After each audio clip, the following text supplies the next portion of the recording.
अस्सलाम वालेकुम दोस्तों, कैसे हैं आप सब लोग? उम्मीद है आप लोग सब खैरियत से होंगे। आज हम अपने इनकम फ्रॉम बिज़नेस को आगे लेते चलते हैं और हम इस जगह पे देखेंगे टैक्स डेप्रिसिएशन को, टैक्स अमोर्टाइज़ेशन को, जो कि सेक्शन 22 के तहत आता है, और सेक्शन इंटेंजिबल एसेट आता है सेक्शन 23 के एम्बेड में। 23 और 24 ये 3 सेक्शन बहुत इंपॉर्टेंट है। 22, 23, 24। लेकिन अगर आप ये दोस्तों ये सोचिए कि अगर आपको टैक्स डेप्रिसिएशन निकालनी होगी तो सबसे पहले आपको वो एसेट चाहिए होगा। यानी कि प्लांट एंड मशीनरी, बिल्डिंग, इनकी कॉस्ट कैसे इसको कैपिटलाइज़ करेंगे। जैसे हम अब रिपोर्टिंग स्टैंडर्ड्स में पढ़ते हैं, आईएफआरएस में पढ़ते हैं कि आईएस 16 इस चीज़ को देखता है, प्रॉपर्टी, प्लांट, इक्विपमेंट को। तो उसका डेप्रिसिएशन मेथड भी बताता है और उसका रिकॉर्डिंग भी बताता है। उसके कि कॉस्ट कैसे रिकॉर्ड होगी, डेप्रिसिएशन क्या होगी और कैसे रिवैल्यूएशन मॉडल्स आते हैं। इसमें हम चीज़ें अच्छा डेप्रिसिएशन जो होती है ना, तो सबसे पहले मैं दोनों पॉइंट ऑफ व्यू समझाना चाहूँगा। डेप्रिसिएशन एक एस्टिमेट है। अकाउंटिंग स्टैंडर्ड का अलग एस्टिमेट बनाते हैं और टैक्स वाले अपने एस्टिमेट को मानते हैं। टैक्स वाले बोलते हैं भाई आईएफआरएस के हिसाब से जो भी आप टैक्स ट्रीटमेंट करते हो और टैक्स टैक्स अकाउंटिंग डेप्रिसिएशन करते हो, मैं उसको इग्नोर करता हूँ और मैं अपने हिसाब से टैक्स डेप्रिसिएशन कहूँगा, और जो वैल्यू ऑफ एसेट मैं कहूँगा उसको आपको कंसिडर करना। तो सबसे पहले हम ये देखेंगे कि क्या एक एसेट जो आपने परचेज़ किया है, क्या उसका अकाउंट्स में रिकॉर्ड करने के लायक है भी कि नहीं? कैसे रिकॉर्ड करेंगे? तो इस सेक्शन 75 के अंदर देखिए क्या लिखा हुआ है, हेडिंग से आप पता लग सकता है, डिस्पोज़ल एंड एक्विजिशन। एक्विजिशन, अब डिस्पोज़ल किस-किस किस्म की होती है? सोल्ड कर दिया हो, एक्सचेंज कर दिया हो, ट्रांसफ़र कर दिया हो, डिस्ट्रीब्यूटेड कर दिया हो, और कैंसल, रिडीम, लिक्विडेट, डिस्ट्रॉयड हो गया और लॉस्ट हो गया। ये सारी सिचुएशंस वही है कि आपके पास से एसेट की ओनरशिप चली गई है।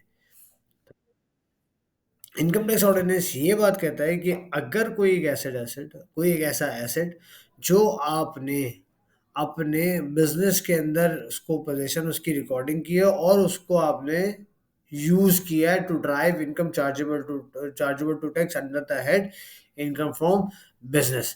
ये हमेशा याद रखें। तो आप सब सेक्शन 5 देखें। A person shall be treated as having acquired an asset at the time the person begins to own the asset, including at the time of person granting any right। ये ग्रांट्स का अक्सर use होता है कि कभी आपको government वाले बोलते हैं आप ये प्लांट मंगा रहे हैं तो हम आपको उसका ग्रांट लाइसेंस आपको इशू करते हैं, आपको देते हैं कि आप ये इस्तेमाल कर लें। तो वो भी कॉस्ट का पार्ट बन जाती है। ठीक है दोस्तों, तो हमारी एक पहली बात ये हो गई। अब हम जाते हैं सेक्शन अपने 76 पे। ये देखें दोस्तों, सेक्शन 76 क्या कह रहा है?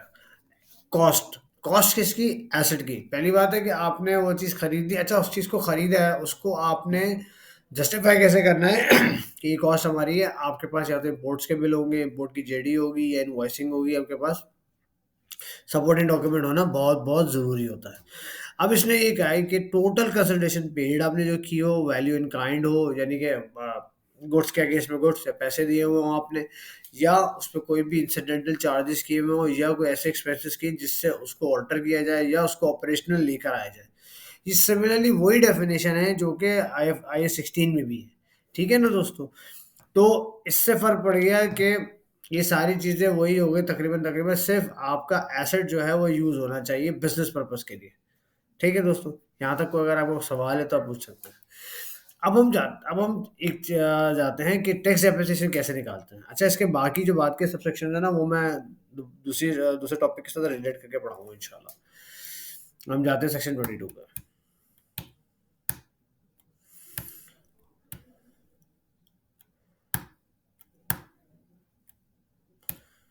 ये देखें, हम आ गए सेक्शन 22 पे। इसमें ये कहा है, अच्छा हमारे पास आईएएस में 2 मेथड्स हैं, स्ट्रेट लाइन और रिड्यूसिंग बैलेंस, लेकिन इनकम टैक्स में एक ही मेथड है, वो है रिड्यूसिंग बैलेंस मेथड। देखिए इसमें स्टार्ट हो रहा है, subject to this section a person shall be allowed to a deduction for the tax for the depreciation for the tax purpose used in the person's business in the tax year. यानी कि वही वाली बात जो मैंने अभी आपसे 5 minute पहले बात की है। अच्छा, फिर ये दूसरी इसने बात की है कि भाई द डेप्रिसिएशन एसेट, अगर एक एसेट को आप एक सोर्स ऑफ इनकम के लिए भी यूज करो, दूसरे सोर्स के लिए भी यूज करो, एक ही एसेट है दो हिस्सों में, यानी कि आपका एक ऐसा एसेट है जिससे आपको ऐसी बिजनेस के अलावा कोई इनकम सोर्स हो रही है जो कि अदर सोर्स ऑफ इनकम का पार्ट हो, तो आप उसको कैसे अपॉर्चुनिमेंट करोगे? उसकी फेयर मार्केट वैल्यू के हिसाब से ये चीज़ लिखी हुई देखिए। ठीक है दोस्त, ये लिखिए मैं पढ़ देता हूँ। Where depreciable asset is use in tax year, partly in deriving income from business charge and partly for another use, the deduction shall be allowed, क्योंकि 100% आप बिजनेस को तो नहीं दे रहे ना, इसमें आपको सेग्रीगेशन करनी पड़ेगी। Allowed under the section for that year shall be restricted to the fair value of the amount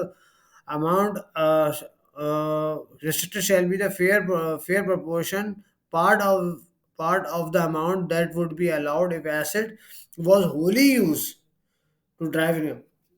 कि अगर मैं ये कहूँ कि मेरी पूरी की पूरी इनकम जो है वो बिजनेस के लिए होती तो उसकी क्या वैल्यू निकलती प्रोपोर्शनल बेसिस पे, और अगर मैं अदर सोर्स में निकलता तो इसकी क्या वैल्यू निकलती, इसको आप प्रोपोर्शनेट करा जाता है। ठीक है दोस्तों, अगर मैं अब फिर कह रहा हूँ, अगर ये अभी से मैं रीडिंग कर रहा हूँ, हम इसका जब प्रैक्टिकली करेंगे तो आपको और ज़्यादा अंडरस्टैंडिंग क्लियर होगी।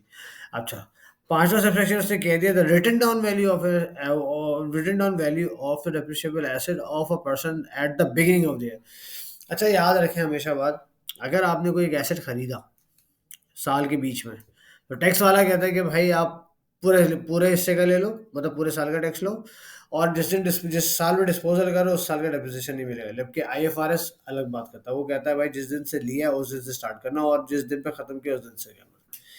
ठीक है दोस्त, उसके अलावा उसने कहा है कि भाई आप अपनी एसेट की वैल्यू में से हमेशा हमेशा हमेशा क्या माइनस करोगे? Initial allowance. इनिशियल अलाउंस इसके बाद सबसेक्शन 23 में हम इंशाल्लाह पढ़ेंगे कि इनिशियल अलाउंस क्या होता है। अब इनिशियल अलाउंस का मतलब ये होता है कि इंसेंटिव है जो प्लांट एंड मशीनरी पे दिया हुआ है, उससे आपकी जो रिटर्न ऑन वैल्यू कम हो जाती है, उसका पूरा का पूरा हिस्सा आपको बेनिफिट उस साल टैक्स ईयर में मिल जाता है। यही इनिशियल अलाउंस है जिसकी वजह से, और यही मेथड जो मैंने आपको बताया ना कि डिस्पोजल डेप्रिसिएशन कैलकुलेट करने का तरीका, इन दो रीजंस की वजह से आपका जो डेफर टैक्स अराइज होता है ना, वो इसी वजह से होता है। डेफर टैक्स आपका इसी वजह से अराइज होता है। अब इसमें आपने इनिशियल अलाउंस माइनस कर दिया, फिर आपने रिटर्न डाउन, उसके बाद आपने टैक्स के रेट्स की टैक्स डेप्रिसिएशन की रेट्स लगाए।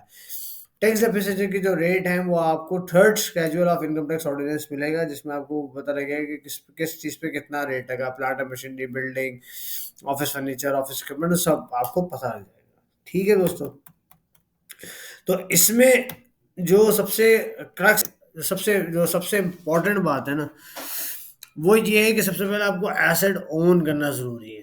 ओनरशिप होना ज़रूरी है, और जो आईएफआरएस के अकाउंटिंग स्टैंडर्ड्स के जो एस्टिमेट्स हैं डिप्रिसिएशन के, वो उसको डिनाई करता है। और तीसरी इंपॉर्टेंट बात ये है कि आप अगर एक ही एसेट से आप इनकम फ्रॉम अदर सोर्सेज भी जनरेट कर रहे हो और इनकम फ्रॉम बिजनेस भी कर रहे हो, तो दोनों की फेयर वैल्यू जो अगर दोनों की फेयर वैल्यू जो होती है ना, उनको कंसिडर करके आपको टैक्स डेप्रिसिएशन मिलेगा।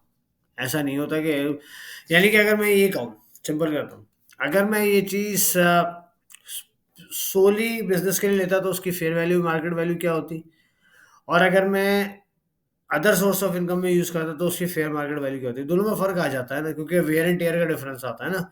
वहाँ बिजनेस में ज़्यादा यूज़ होती है और इसमें कम यूज़ होती है, बिजनेस में वैल्यू ज़्यादा होती है, इसमें वैल्यू कम होती है, फेयर मार्केट वैल्यू।